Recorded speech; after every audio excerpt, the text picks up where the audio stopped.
Assalamualaikum warahmatullahi taala wabarakatuh. Diucapkan kepada yang dihormati dan dikasihi Puan Wan Nazalina binti Wan Din selaku pensyarah subjek School and Society, dan tidak lupa juga kepada sahabat-sahabat kami sekalian. Kami daripada kumpulan 10 HSG Rose akan membentangkan berkenaan dengan cabaran guru dalam melaksanakan pengajaran dan pembelajaran semasa COVID-19. Dan ahli kumpulan kami terdiri daripada 4 orang ahli kumpulan. Yang pertama, Siti Alia binti Muhammad, nombor matrik 829177, dan yang kedua, Anis Nadia Nurfahmi binti Rushdi, nombor matrik 829162, dan yang ketiga, Nur Zahida binti Mukhtar, nombor matrik 829176, dan akhir sekali Muhammad Ashraf Akhimullah bin Abdullah, nombor matrik 829169. Jadi, pada hari ini kami akan membentangkan dari aspek isu dan permasalahan yang berlaku di sekolah dalam melaksanakan pengajaran dan pembelajaran semasa COVID-19 dari aspek seorang guru. Dan saya selaku pembentang yang pertama, Siti Alia binti Muhammad, nombor matrik 829177. Baik, untuk isu yang pertama, guru terpaksa menyediakan bahan pembelajaran seperti nota atau latihan secara dari rumah ke rumah bagi ibu bapa yang tiada kenderaan. Dan hal ini adalah apabila ibu bapa yang tidak mempunyai kemudahan kenderaan untuk mengambil bahan-bahan pembelajaran di lokasi yang telah ditetapkan, jadi para guru terpaksa menghantar sendiri ke rumah murid. Implikasinya, proses penghantaran dan pengutipan semula bahan-bahan yang telah diberikan ini menyebabkan proses pembelajaran tidak berlaku. Dan seterusnya, guru terpaksa menghadapi murid-murid yang kurang menyertakan diri di dalam kelas online. Hal ini disebabkan oleh proses pembelajaran ini bukan berlaku di dalam bilik darjah, jadi guru-guru tidak dapat memantau aktiviti dan suasana pembelajaran para pelajarnya, dan ini menyebabkan mereka kurang berminat mengambil bahagian dalam pembelajaran online. Dan seterusnya, yang ketiga, guru berhadapan dengan murid-murid yang kehabisan data telefon dengan cepat apabila digunakan untuk kelas online. Dan apabila guru menghantar bahan-bahan pembelajaran melalui aplikasi WhatsApp dan Telegram, murid-murid terpaksa memuat maklumat secara bergila-gira dengan mata pelajaran yang berbeza, dan ini menyebabkan penggunaan data internet yang besar. Hal ini menyebabkan para guru terpaksa meminimumkan bahan-bahan pembelajaran yang perlu dihantarkan kepada murid-murid.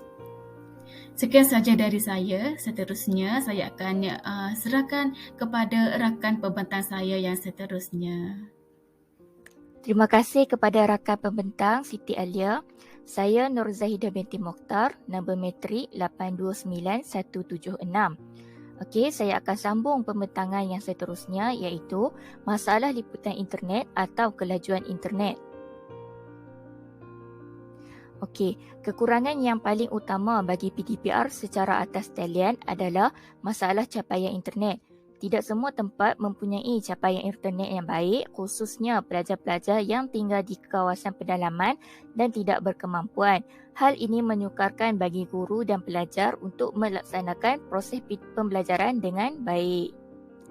Okey, seterusnya, kekurangan peranti dalam sesebuah keluarga, terutamanya keluarga yang mempunyai bilangan ahli yang ramai dan berpendapatan sederhana dan rendah.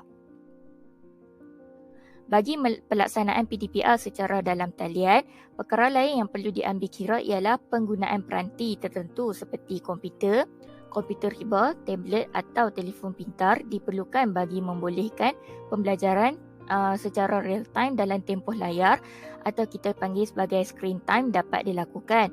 Namun, tidak semua pelajar mempunyai gadget atau telefon pintar peribadi dan mereka perlu berkongsi menyebabkan penggunaan peranti terhad. Masalah ini juga dihadapi oleh guru di mana mereka juga perlu berkongsi penggunaan peranti dengan anak-anak mereka. Okey, disebabkan masalah liputan internet dan kekurangan digital, guru sukar untuk membimbing murid-murid secara online. Tidak semua subjek sesuai dilaksanakan dengan kaedah PDPR secara atas talian, terutamanya bagi subjek-subjek yang melibatkan pemerhatian dan bimbingan guru dari segi penghafalan dan pertuturan yang mana memerlukan komunikasi dua hala antara guru dan pelajar. Contohnya subjek tasmi Al-Quran yang mana guru perlu mendengar bacaan pelajar dan membetulkan bacaan pelajar dalam masa yang sama. Okey, sekian saya serahkan kepada pembentang seterusnya, Nadia. Bismillahirrahmanirrahim. Terima kasih pada rakan pembentang saya. Nama saya Anis Nadia Nur Fahmi binti Rashdi, nombor matrik 829162. Untuk isu seterusnya yang dihadapi oleh guru adalah guru sukar untuk berkomunikasi dua hala dengan pelajar. Okey, kita boleh lihatlah kesukaran untuk mewujudkan komunikasi dua hala antara pelajar dengan guru ni, dia menjadikan kaedah pembelajaran dalam talian ataupun secara online ni sukar ataupun tak dapat dilaksanakan. Dan keadaan ni dia akan jadi kekangan apabila guru ni dia susah untuk berinteraksi dengan pelajar dan menyebabkan objektif pembelajaran tu tidak tercapai. Okey, isu seterusnya adalah guru ni tidak dapat memberi penerangan dengan lebih jelas dan praktikal. Okey, penyampaian pengajaran ni dia akan jadi lebih susah apabila guru ni tak dapat nak memberikan penerangan yang jelas dan praktikal dalam pengajaran dan pembelajaran. Jadi kita boleh lihatlah ada beberapa subjek ataupun mata pelajaran yang memang memerlukan kepada penerangan yang jelas, praktikal dan pemantauan yang teliti lah, iaitu pembelajaran amali secara praktikal. Contohnya dalam subjek pendidikan Islaman kita ada amali solat, lepas tu cara nak ambil uduk, tayamum dan lain-lain lagi. Dan kesukaran pengajian yang melibatkan amali ni juga bukan saja dalam subjek pendidikan Islam, malah dalam subjek lain juga seperti sains, komputer, kemahiran dan sebagainya. Sebabnya subjek-subjek ni memerlukan keperluan ataupun kelengkapan yang khusus dan juga bahan-bahan rajas. Jadi bila mana penerangan kurang jelas, jadi pembelajaran tu kurang berkesan. Okey, itu saja dari saya. Jadi saya teruskan kepada rakan pembentang saya yang seterusnya. Terima kasih kepada rakan pembentang. Seterusnya saya akan membentangkan berkaitan dengan dua isu. Sebelum itu, nama saya Muhammad Ashraf Aqimullah bin Abdullah.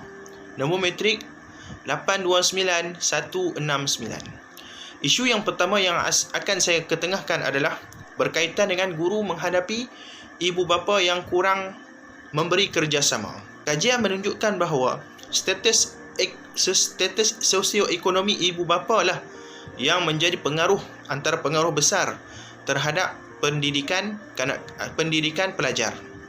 Namun kita tidak seharusnya menyalahkan ataupun menjadikan faktor sosioekonomi ibu bapa itu menjadi faktor yang besar untuk ibu bapa melibatkan diri terhadap pendidikan anak-anak mereka.